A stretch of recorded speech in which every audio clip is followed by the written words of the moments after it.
Très heureux de vous retrouver sur cette antenne, sur Télé 50 bien sûr, dans votre magazine 50 Stars. Nous allons parler de la culture, de la musique particulièrement, avec beaucoup de nouvelles et également avec une voix qui a quand même bercé vos cœurs au sein de Viva la Musica. Et puis la suite, c'est une carrière en solo qui a été également éblouissante. Il sera des nôtres tout à l'heure. Je tais encore le nom de mon invité permanent, mais allons tout justement découvrir ce qu'a été et oui, l'ambiance musicale au courant de la semaine. Il y a eu des décès, il y a eu également le retour parmi tant d'autres des artistes musiciens ici à Kinshasa. Nous allons donc tout cela évoquer, tout cela plutôt sur ce plateau de 50 Stars pour lequel je vous souhaite une bonne condition télévisuelle à l'instant.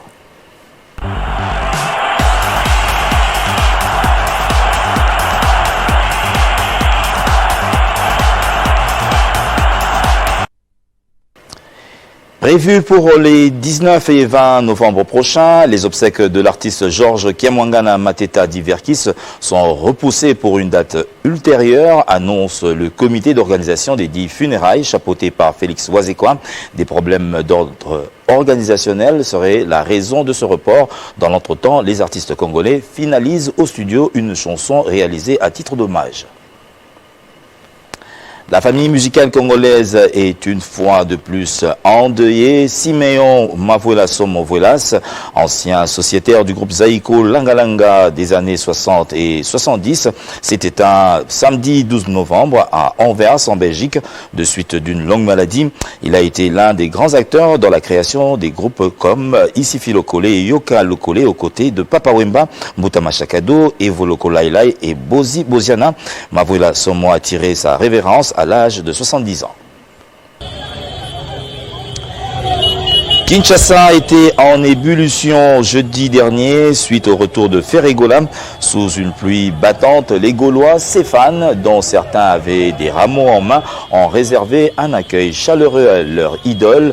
Jésus de Nuance est rentré dans Kinshasa et il n'a eu que des larmes, exprimant son émotion devant la marée humaine qui, pour dire, le ramenait chez lui. L'escale à la place Willery a permis une communion parfaite avec le public. Un sang de vive émotion et de musique, Ferregola a pu confirmer à ses fans son concert au Stade des Martyrs en juin 2023.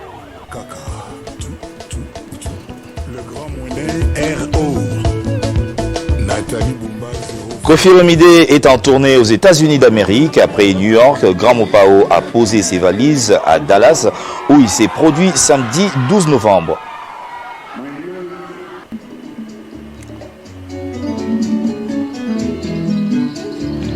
Le Kermapa séjourne à Paris. L'artiste travaille en studio pour la réalisation de son œuvre intitulée Love Esaeo. Après son appel au balisage du fleuve Congo à travers sa chanson Tosengi Balisage et à fleuve Congo, l'artiste penseur Freddy Wanga Jazz Royal projette de lancer au mois de décembre prochain un nouvel opus. Celui-ci s'intitule Give Me Some Love. Bijou Lionel Messi, désormais en production tous les samedis à l'espace Stade de France à Bandalungwa. Il annonce par ailleurs la sortie du générique de son album Mangwele intitulé Flamingo au mois de décembre prochain.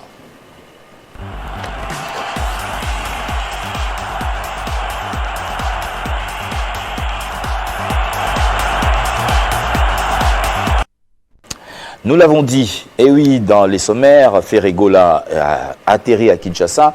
Après, bien sûr, cette mésaventure qui l'a conduit au bagne, Ferregola a pu également se dédouaner de cette affaire. La justice française l'a dédouané. Il a commencé ses productions au mois de novembre, nous le savons, par Abidjan. Il est revenu ici à Kinshasa jeudi dernier.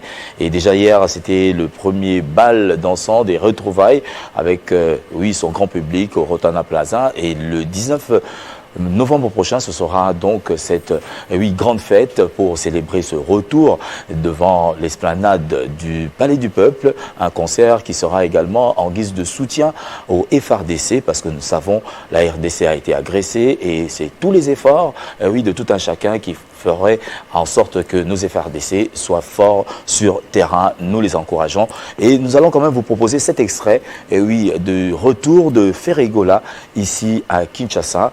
Et oui, les Gaulois étaient au rendez-vous sous une pluie battante.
retour après... Nous voici donc de retour après cette belle image qui nous a permis de revivre ce moment fort du retour de Ferregola ici à Kinshasa. Oui, les Gaulois sont en joie, retrouvant leur idole. Et pour le 19 novembre prochain, ce sera donc cette production sur l'esplanade du Palais du Peuple. Et oui, qui pourrait poser problème, mais on va justement en parler avec Maraï Sangwa, qui est notre invité permanent. Bon retour au pays et bienvenue sur ce plateau de 50 stars. Merci Bobambongo, merci beaucoup de l'accueil. Je suis très content de me retrouver ici. Surtout toi, mon ami de longue date. Donc je suis content. Voilà, merci. Le sentiment est donc partagé. Alors je vais quand même t'introduire par rapport à cette image que nous venons de voir de ton jeune frère Ferregola, qui a connu quelque peu des difficultés récemment. Quel est ce commentaire que tu pourrais mettre lorsque tu vois des images pareilles, images qui te rappellent également d'autres succès que vous avez fait ici? Mais je suis très content. J'ai toujours dit que les jeunes ont pris la relève. Donc, moi, je m'inquiétais. Il fut un temps que je me suis inquiété longtemps. Quand j'ai vu qu'il y avait la musique, comment dirais-je, la musique des Ivoiriens, tout ça, et puis des Nigériens qui commençaient vraiment à nous dépasser. Alors j'ai remarqué que c'était à cause des réseaux sociaux. On regardait qu'une chaîne là des Ivoiriens où on mettait que leur musique. Mais depuis que les réseaux sociaux sont là, donc tout est là. Donc j'ai remarqué que nos artistes et musiciens ont remonté la pente. Donc aujourd'hui on voit les jeunes Inos, on voit les Gaz Mawete, on voit tout ça, Ferregola, Héritier Wata, tout le monde. On sent vraiment que les jeunes ont repris les choses en main. Donc moi je suis fier de tous ces jeunes et fier surtout de leur musique, parce que avant on faisait la musique, on avait nos rumba, on avait nos styles à nous. Mais là maintenant on voit que la musique est très très mélangée. C'est-à-dire on peut tout faire. Parce qu'à notre époque, il suffit de sortir un peu de normes. Ah, donc c'était difficile qu'on puisse changer des caps. Donc là, apparemment, maintenant, on embrasse tout, quoi. Donc on est dans le rumba, dans le reggae, dans tous les styles, et que les jeunes combinent, et ils les combinent très bien. Donc vraiment, chapeau à ces jeunes. On va se rappeler que même à l'époque de Viva la Musica, il y avait cette rumba rock. Donc justement les dérivés. Mais la différence c'était quoi? Nous on jouait du live, on jouait avec des instruments analogiques. Mais aujourd'hui il y a le numérique, il y a quoi encore? Il y a tout ce qui est réseaux sociaux. Donc ici on a la facilité de faire des choses avec une facilité. Et notre époque, c'était quoi? Il faut jouer tous ensemble dans un studio de 8 pistes où on faisait du live. Donc, si quelqu'un oublie quelque chose, donc on n'avait même pas le droit de corriger. Donc, tout passait comme ça en une fois. Donc, c'était différent. Après, il y a eu le digital. Mais avec ça, on n'avait toujours pas vraiment la possibilité de faire de bonnes choses. Sauf le son. Peut-être les sons avaient changé. Mais aujourd'hui, avec le numérique et puis les réseaux sociaux, tout ce qu'on fait aujourd'hui, on peut transformer une voix, on peut tout faire, quoi. On a la facilité avec l'ordinateur de faire plusieurs choses. Donc je ne dis pas qu'ils trichent, mais je dis qu'ils ont une facilité aujourd'hui par rapport à nous. À l'époque, on n'avait pas cette facilité-là. Voilà. On va certainement évoquer beaucoup de sujets dans cette émission parce que Maraï Sangwa, je le rappelle, oui, c'est le père de petit Tchanda. Aujourd'hui, bébé Tchanda n'est plus bébé, mais au moins, on va quand même certainement avoir de ces nouvelles parce que vous avez déjà question, il y a Dédé Sansoi qui est là avant d'entamer vraiment dans... Il y a Dédé Sansoi. C'est quoi ça, Dédé Sansoi? C'est une question qui provient de Dédé Sansoi, qui est notre régisseur son. C'est une question, voilà. De Dédé Sansoi, voilà. Qui pose la question à Maraï. Voilà, pour savoir que devient Tchanda. Tchanda est grand, sage, il a fini ses études. Il a eu son diplôme. Aujourd'hui, il est majeur. Ce n'est plus un enfant ni un adolescent.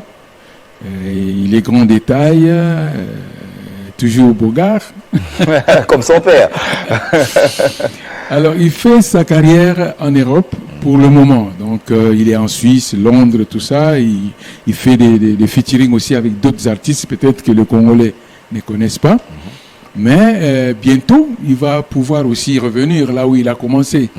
C'est pour cela, moi, je suis là déjà à l'avant-garde pour préparer des choses. Là, on ouvre un centre culturel, un mini-centre culturel à Ngiringiri, parce que c'est le centre des artistes, en fait. Voilà. Comme ça, on va avoir un petit cabaret Lyoto à Ngiringiri, où on va mettre tout ce qu'il faut à la disposition des artistes.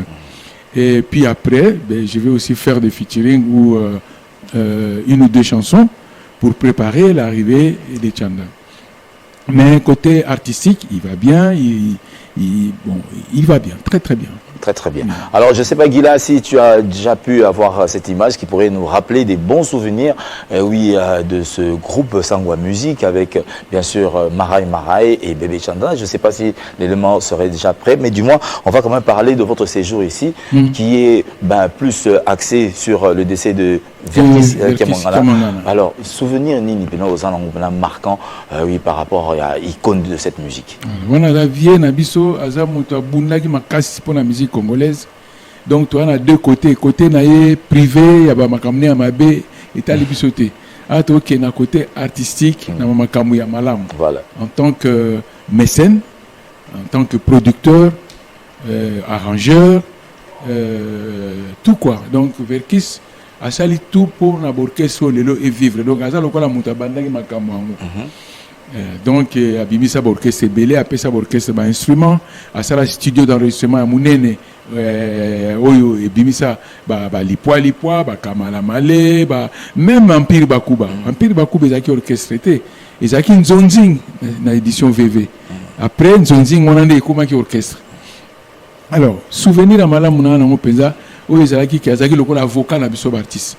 Donc artiste ko ya na problème té ou bien na gouvernement à peu près comme Jean-Marie Kassamba chez les journalistes.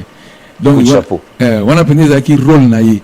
Donc ngaba kanganga ibika ba série wana vive la musique esprit moi likeke natan encore na car mon to benga Ford américain na yo d'ailleurs foi ba Ford wana Barracuda wana so na otomo na limité ba kota ba 7e rue ba roulage ba blendenga wana na mais mozomo na ba car musubu kanga ngai na fâché na démarrer le roulage à matin na capot asimi ba par prise on a banini ba essuie-glace même si quitter na omemo na matete obetama rien ayo katenga on a peine à démarrer mukili mu mezo landanga ba roulage musuba ba taxi ba mila musuba ba car na yemo na penza ki comme grave l'air na comme na motel fiki na freiner ba binanga fungo la porte pe ba singa ba conseiller bi fungo la molongwa na fungo les portes ba pendanga ba kotinga na quartier na gendarmerie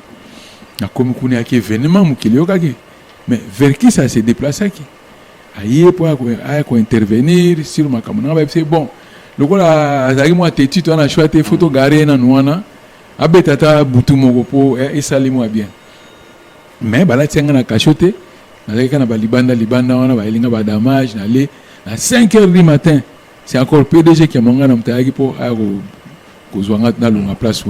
Donc, côté en tout cas, Azaki n'a cœur. Donc, si on a un problème qui n'est pas en tout cas, il faisait quelque chose en fait. Mais à une certaine époque, au sein de Viva la Musica, il y avait également des difficultés. Mais qu'est-ce qui avait justifié que Papa Wemba a cédé quand même la main tendue de Verkis? Papa Wemba est un grand chanteur. Et puis Papa Wemba qui phénomène. Donc on a ceux qui accueillent qui s'engager dans la maison VV par Verkis na niveau naïe artistique, on sentir que nous sommes freinés parce qu'il y a comme un niveau moko na batunyoso. Et on a préféré à Bima Libanda, sur producteur à Libanda, terminer les pots, talent naïe qui sous. D'ailleurs, mon exemple qui a qui peut plus haut. On a mon avis qui est Simbagité avec Verkis. Voilà, c'était pour illustrer quand même cette personnalité. Alors, les lots quand même attendent en haut et ils ont traîné, il y a eu un report, mais qu'est-ce qui ne marche pas au sein, je ne dirais pas seulement dans l'organisation, mais au niveau de l'UMUCO? Parce que la grande question est que, à ce qui est président l'UMUCO, qu'est-ce que l'UMUCO a pu faire d'abord pour faire qui avant que le gouvernement ne puisse intervenir? Bon, l'UMUCO a pu se dans une place, il y a VV Center pour na batuba kutana kuna, ko salama ba concert pour na ko yembelaye tout net matanga. Mais entre temps ba démarche ezalaki entre mon frère Félix Oazé quoi, ou ba pesa ki nini wana organisation wana, tout ça ba démarche que nous kutana ba kondi pona to komisango na pleur to lingaki ezala. Alors dernièrement les na kutana ki na président Félix, c'est quoi? Rapport il y a il y a les 19 ans. Moni que tout ça là on n'est pas solagina honorable président Bosso que tout ça là on n'a palais du peuple. Et puis dans palais du peuple vous allez pour bango kuna loka ba nini ba saka ba réunion là bango kuna tant que vous avez la semaine qui va faire un accord ni mwana donc ba pesa ce week-end mugo où il y a les 19 c'est-à-dire de exposer corps samedi dimanche to longo to yokunda et wana o nini asuka rapport asuka n'avait pas Félix et puis balinga ba longo na on avait center ba chango même peut-être une esplanade de stade pendant la semaine où to ko exposer en haut na parlé du peuple mais une grande surprise dans zo comme pas na yo que ba reporter les sous date wana mais nazana moi regret moké pourquoi parce que to perdre les sous ma voix la somme oui ça peut grand dans la musique congolaise. Alors, tu évites nini et on a un report sur report, il y avait qui se battait sous camp pour ma voix la poto salango camp et puis jour on a zaki na RTNC na mona ki type mogo na biso comme on a été azo bisa chaka konga bi faut ça noki ma verkis parce que tout ça sous na Kembo le grand joueur habité na Léopard aza très malade. Tu risques tout ça sous un problème ndengona mais beaucoup sous wapi. Alors fallait bosser là que Makambo ici là Verkis déjà avant concert il a fallu à Koufagi déjà oui, le 13 le 13 donc reporter concert pour un concert a fallu entre guillemets mais si quoi ndenge nazoka pa na yo na comme moins inquiet a évité mais na ko benga président Félix Oazé quoi tout à l'heure na tout na ye na mega ko benga na zo qui était na ko benga lisusu. Alors pour son honneur, en tant qu'artiste, au bénéficiaire qui peut apport, il y a, on dira peut-être pas la personne, mais de la structure. Oui. Hommage nini singilité zong apena na Verkis Kamangana au regard de ce que nous voyons, des préparatifs seulement, mais na terme il y a grandeur artistique nae et la personnalité qu'il a incarnée dans l'industrie musicale congolaise. Ngai so to sa ele nzembu hai na pese exemple so to sa ele nzembu ezala nzembu te ba composer pour na Verkis ça sert à rien donc to reprendre quand nzembu na chanson révolutionnaire na yo asalaka na komituna kao mais to yembi yango sikoyo en featuring avec plusieurs artistes mona mutu abaxi moi eloko na ye mais to garder ka refrain wana nzambe o na komituna kao Poso mwindo eutane wapi o nje mwana moni wana ndi pena hymne national wana référence à Verkis lokola nje mango pese wumelaki eleki ba jeune alelo ba bien moté qu'à l'époque ba kanga Verkis pour nzembo wana qui à l'époque ba interdisaki nzembo wana na censure parce que la nzembo soi-disant révolutionnaire mais effectivement zara na une raison que Yesu azara ni mundele te potisi ko ba congolais ba sambela so akangi so sambela Yesu amona mundele or que Yesu tikala ko za mundele te amoni tu wana Verkis alobaki yango que to ochaba bilonga Yesu na ba église Yesu amundele ce qui ba tie mutu mwindu diabulu. Alors lelo to landeli histoire to landeli géographie. Tout le monde qui est jamais aux alamondés la place où il y a Botamaki jamais. Et puis tout l'année que Jésus tant va menacer ce que n'a Ponce Pilate si c'est qui à qui m'a wapi na Égypte. Bon que nous ça en Égypte ce que ça ni mondé l'été. Pour qu'on en Égypte les rois avec ba noir. Donc to yeba que Jésus azaka mutu mundu. Mondé les gars changer histoire. Alors donc to kozong sanse mbuana et puis muna mutu alobeli Verkis na ndenge ya monela. wana idée nanga ce qui va aussi ande mususu problème pesate.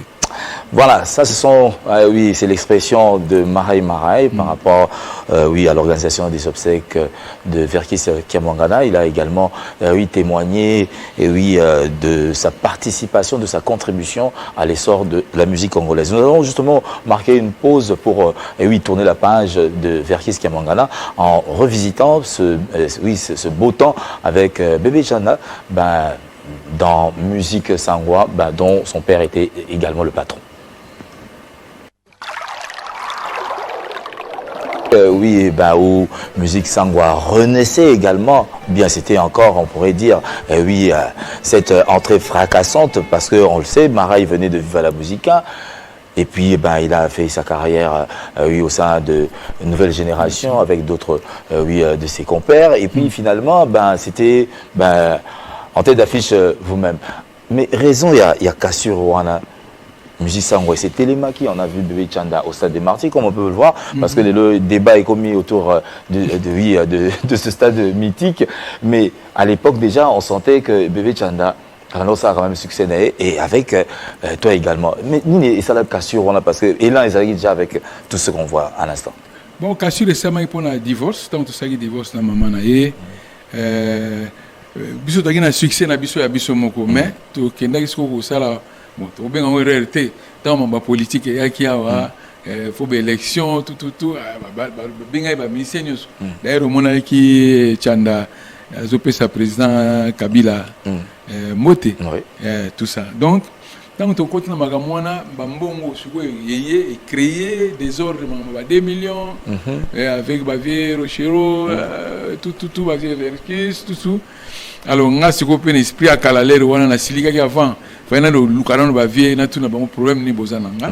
Alors on a une banaika ko tomboka et ça qui créé scandale.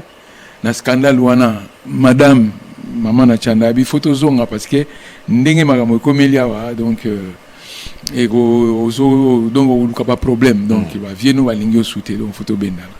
Mais ngapé na boyaki na bino en pleuro déjà ce comment il nango makamu tout donc na kolingate na zonga suna bandela soit réseau parce que na linga sous pototé. Alors kotika na tikalaki mais mibiso na divorce on a fait na zonga na poto ça divorce après na comment na ba problème ndenge azaki na raison na ye qui na comment qui combattu à 100% d'ailleurs au kaki beko na comment ofanda ba monde ba matadi kibala ba koto kuna pa papa bavo.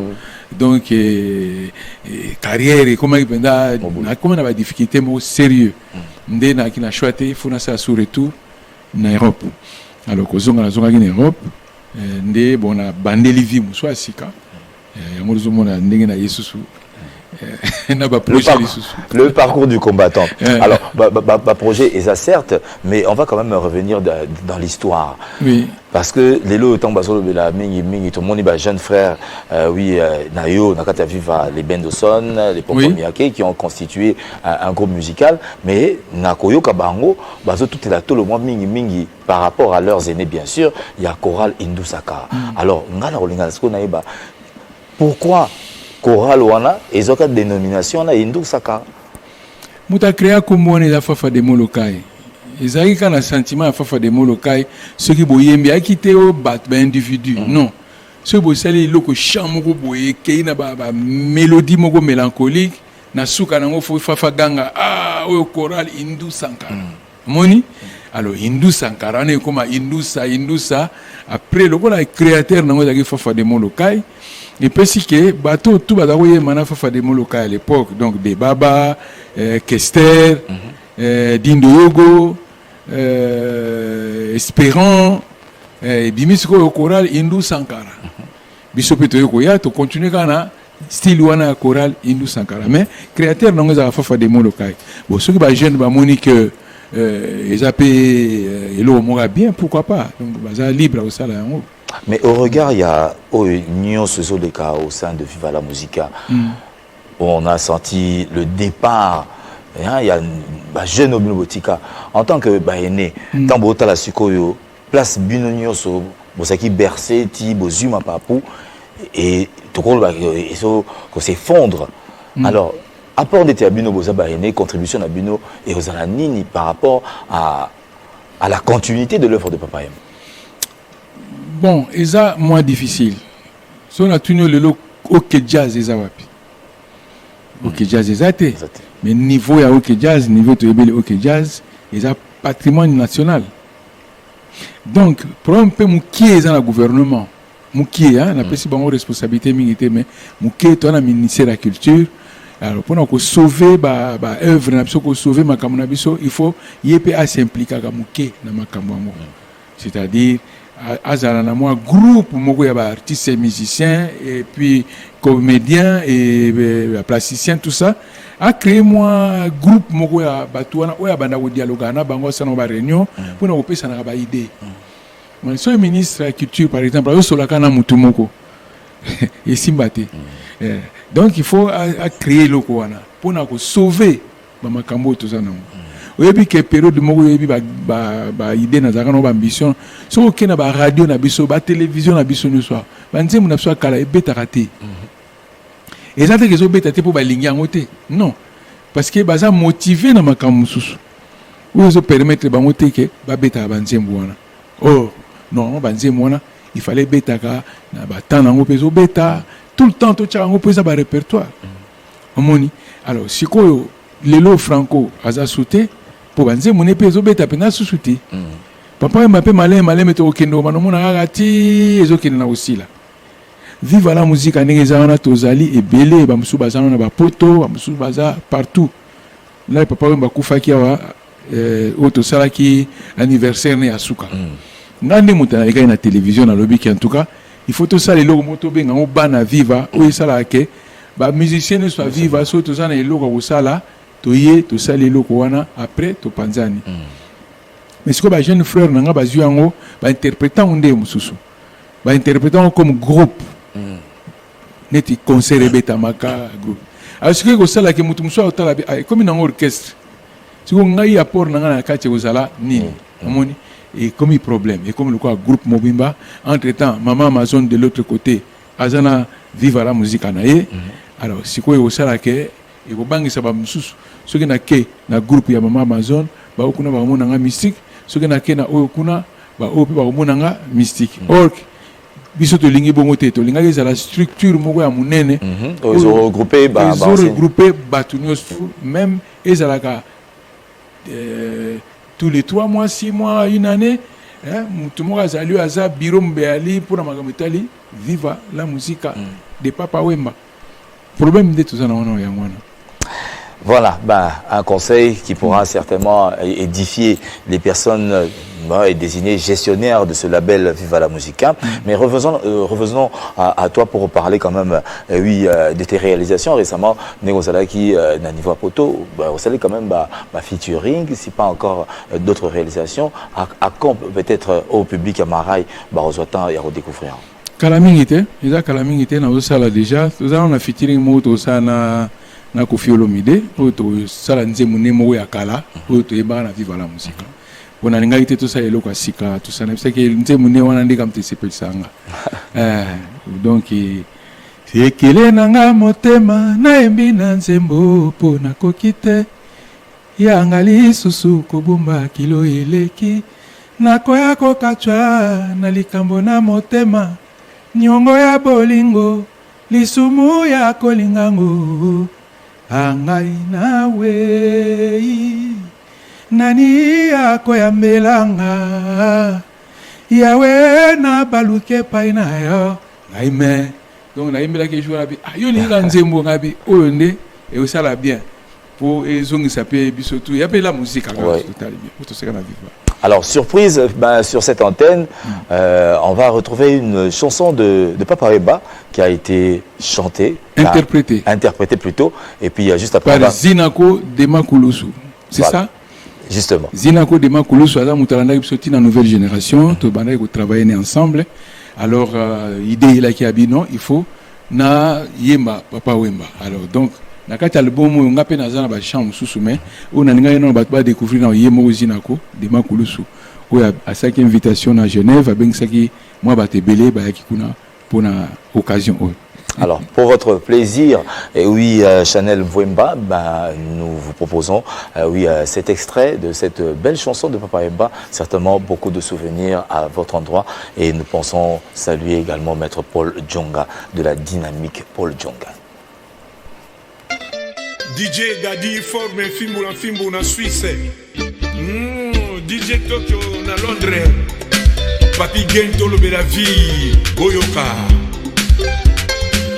Kope bakende ke ba vacances batunaka bango boni mwana wana ayakaka te tonga etani mokanga moye baboti boyokalisi toaleo yona poto que la cité obeti libanga ozwi motete osomi bilamba oweli simba moko kende bavakase po basi balandaka yo po baloba tala parisien wana omoni basukse nzoka na poto eza examen jour à programmation na Kisasa, jour à programmation na Sefa, na mokili baninga motolinga nae, tozali ba passager toyokana, tango stale ayaka na kineo, aputanaka na koko na ngayo, koko ngalie mae, nakoya na kine jurango ndako nanga eza nango banyole nanga eza nango kamwa esika ekotisaka mbongo ezanga te ezanga te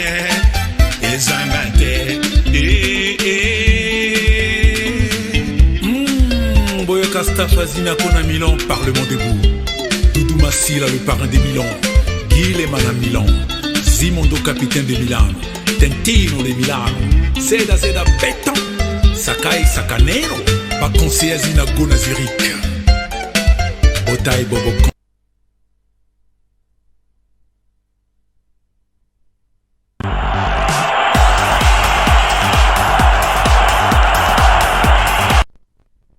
Voilà, une chanson de référence de Viva la Musica.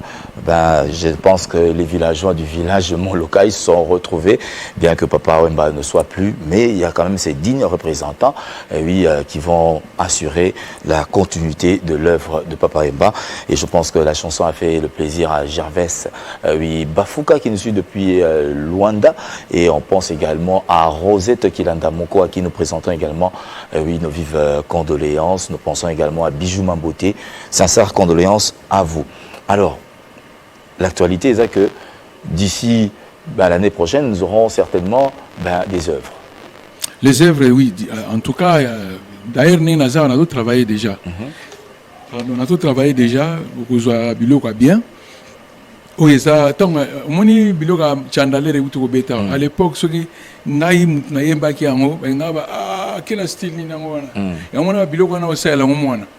mais les lois monique c'est au commun donc tu as l'air d'un avance moi comme belé donc il y a aussi la biloko na lingolo ba trotter comme on va commencer ma commentaire to la ma biloko non donc to fandaka bo mona biloko bien et robima. Une question très importante parce que on sait que à l'époque Maraï déjà Vandoro militait quand même pour les droits des artistes. Aujourd'hui il y a la structure Sokoda qui existe, n'a habité aux Ara toujours affilié dans l'une des sociétés de la place. Et quel serait peut-être ton regard les lots dans la gestion de Salama parce que les Ara ont tendance bien que les statuts existent, il y a Nyoka Longo qui est à la tête de cette gestion. Mais qu'en est-il parce qu'au sein de œuvres qui ont marqué cette musique? Alors, Naï Nazaki membre à Soneka au départ. Tant que Sokodé Salami n'a dans l'étude, n'a tout là et que fonctionner dans le donc Sokoda ils a idée à m'habiter, ils a idée à bien présent d'ailleurs n'a pas si beauté. Ceux qui ont toujours des difficultés à la discussion parce que tu commis déjà dans le monde numérique, mais tu as fonctionné dans le monde analogique. Voilà. C'est ça le problème. Alors, et puis deuxième chose, les musiciens mingi bazar ba yebana ba succès, mais ça on va chanter. Ça on est mais on a succès pas d'animateur. Donc tout ça qu'on va expliquer peu ba artiste c'était ba droit na bango ezandeni. Il faut tout banda ko expliquer tout ça ba cours na ba télévision, tout ça ko expliquer ba droit d'auteur. Alors les animateurs à ça ils connaissent Bill Clinton ça ba animation belé bini ça ba toi. Mais à déclarer en côté. Donc il faut pas déclarer ba chant là parce que ba animation ça ba chant. Bah reconnaître bango comme compositeur. Mais est-ce qu'il est réel dans la musique congolaise que les leaders Batikaka liberté wana Yaroloba Keno va déclarer une des chansons ou bien ils arrêtent bon voilà tout ça l'album c'est moi le patron de l'album et puis on en finit là. Il y a ignorance Bobambongo. Il y a ignorance dans le sens que leader tanga yebi ke yo na musuye mo kutupe leader a yebi te fa no déclarer ba chant.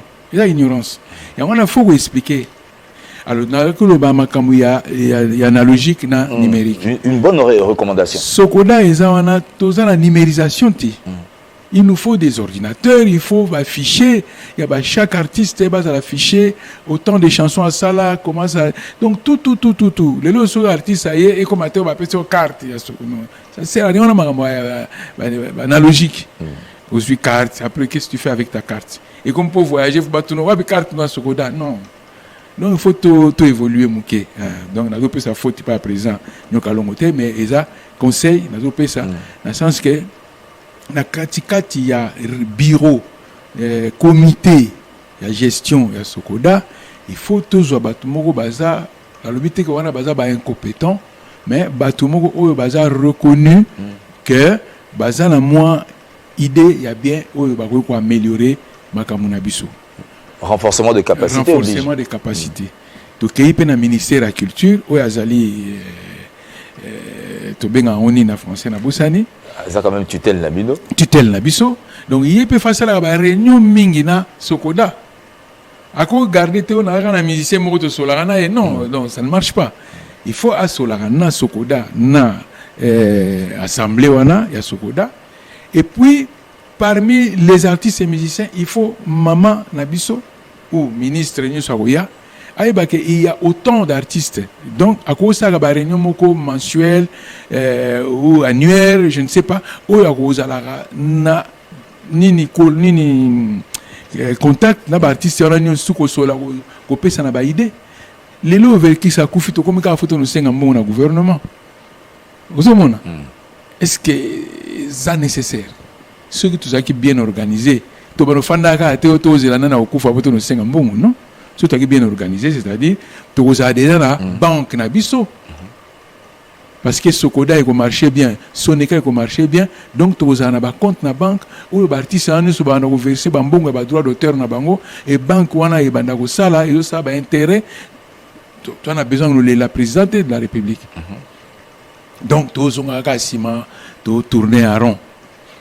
Donc le conseil na ko ça wana ceux qui ba yoka bon muna mtana ninga yokela itoyi na ye il faut to kende ndenge wana donc ko enregistrer numériquement tous les artistes musiciens ou ya sali nzembu na ye à côté ou pas au composer pour nzembu ya Sokoda ezaka te ou bien Soneka ezaka te nzembu ese bimia ou composer nzembu no lingo ko bango ou mambo na nzembu na ngapota musu mutu mwa yoka ki ngona musika ayibi nga bimisiango.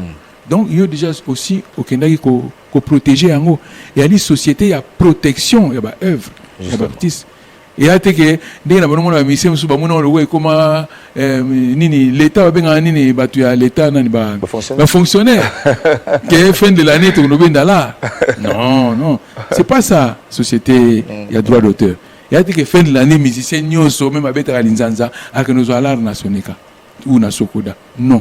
Et ça va œuvre na yo faut déclarer en haut autant de fois bêta na ba radio na ba télévision mbongo na yo ezokota mbongo ne kota na ba ben on ba droit d'auteur toi na ba droit d'auteur toi na ba droit d'exécution et puis toi na ba droit voisin zanine Bill Clinton ayembaki et pas ya président Werason asali ba animation na ye eza ba droit na ye eza ba droit voisin a ou déclarer à biomoni la beto ni chakulina ni eza ya Bill Clinton. Donc en tant que voisin a déclaré pe ba droit na ye là nze mo ezo sa succès il pas to benda ye et que ndeka teke kana droit d'auteur non ba droit voisin pe ezali ba droit mécanique pe ezali place bazo ki ndiko bimisa ba nzembo wana donc eloko wana faut ko sala ba émission ba atelier il faut expliquer aux artistes ba droit na bango sinon te to zala ka dina ngi ba futa la mission na fin de l'année mais ani na nzembo te amoni yango na eloko wana to lingi te to profiter na ba ignorance ya bato mususu to luka moyen ba tout bazala au moins place. Voilà, on va petit à petit atterrir avec oui, notre invité Marai Marai, je le rappelle, il est en séjour ici à Kinshasa, oui, en raison de cet hommage qui devra être rendu à Verkis Kiamangana, mais n'empêche qu'il puisse également poursuivre dans ses activités, notamment la sortie prochainement d'autres œuvres qui se trouvent dans ses valises. Alors, pour atterrir, tant aux Ozonga Siko Nakati à renouvellement, il y a ma solo. Tozonga na musique sangwa ou bien tozonga na rumba right. Na rumba right. Tozonga na rumba. Parce que moi la belle on comprend le point de poser question. La belle on est salade des onga moi sima et comment plus musique sangwa. Musique sangwa parce qu'il y a qui musique à famille. Betana, Maman Sonia, Bébé Chanda, donc il y a qui musique sangwa. Mais entre-temps rumba right ils ont fait partie de la musique sangwa. Donc Rumbarai c'est moi. Donc rumba na biso moko. Voilà, cette belle rumba qui nous a bercé. Alors, on va quand même se quitter. Donc, qu'est-ce qui sera à retenir par rapport à Marai Marai? On a dit que retour les approches, mais pour venir une fois de plus réanimer le groupe. Alors, qu'est-ce qu'on doit retenir? Bon, nous avons maman ministre, maman Antoinette Samba Kalambai. Maman ministre Nabiso Mine, le projet essayé, il y a que soutenir les artistes P, dans la centre culturel donc Robert Nzoko, ABC payé, puis Giulio de Miliano, Switzerland, Batuana Nyosu, Omer Muela, Omeunga, Boyebake, tout dans le centre culturel national, et Kozala, Nangiringiri, bientôt fait Fumama. Eric Massala, Hermès, Jean-Claude Mabanzo, il a dit, il a fait. Donc quand il promet, il réalise. Et puis tout ça, Jean Calais Kalambaï,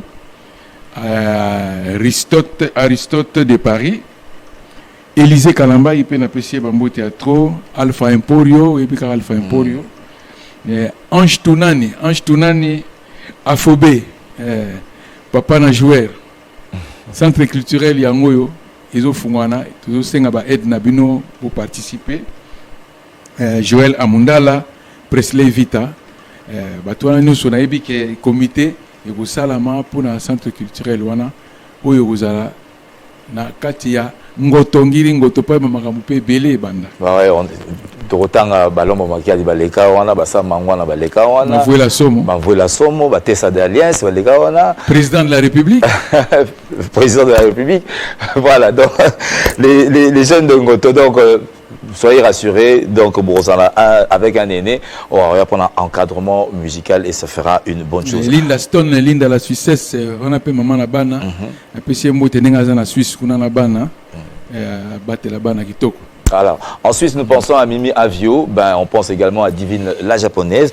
On se quitte donc avec Marai Marai. Ce sera bien sûr à travers ce clip Oh l'amour, et oui, qui nous fait encore revivre ces beaux moments avec Marai Marai.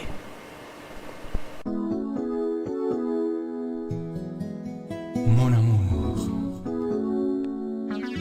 savais-tu que quand on regarde tes yeux, on voit comme une fleur qui s'épanouit?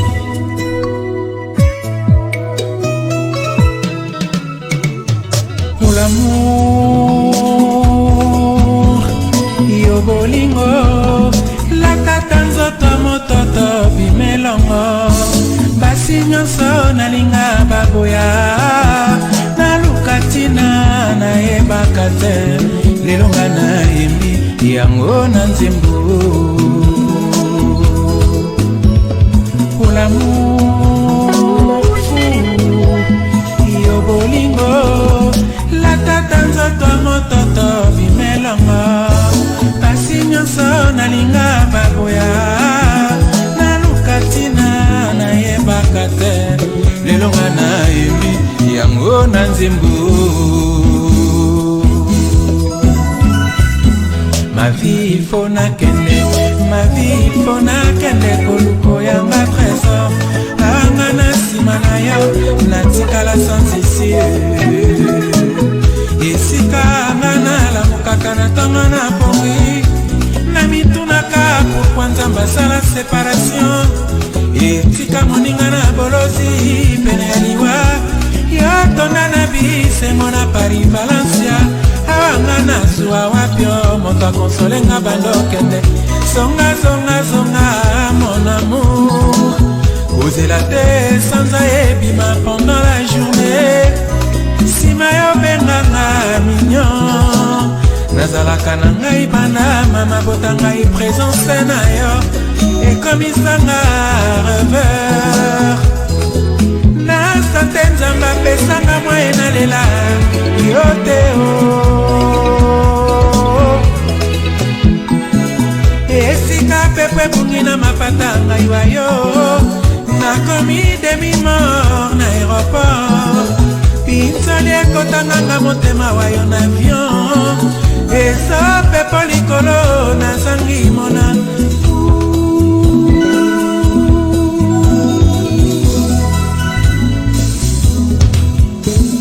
pour l'amour yo bolingo latata nzoto mototo bimelongo pasi nyonso nalinga baboya naluka ntina nayebaka te lelo nga nayebi yango na nzembo.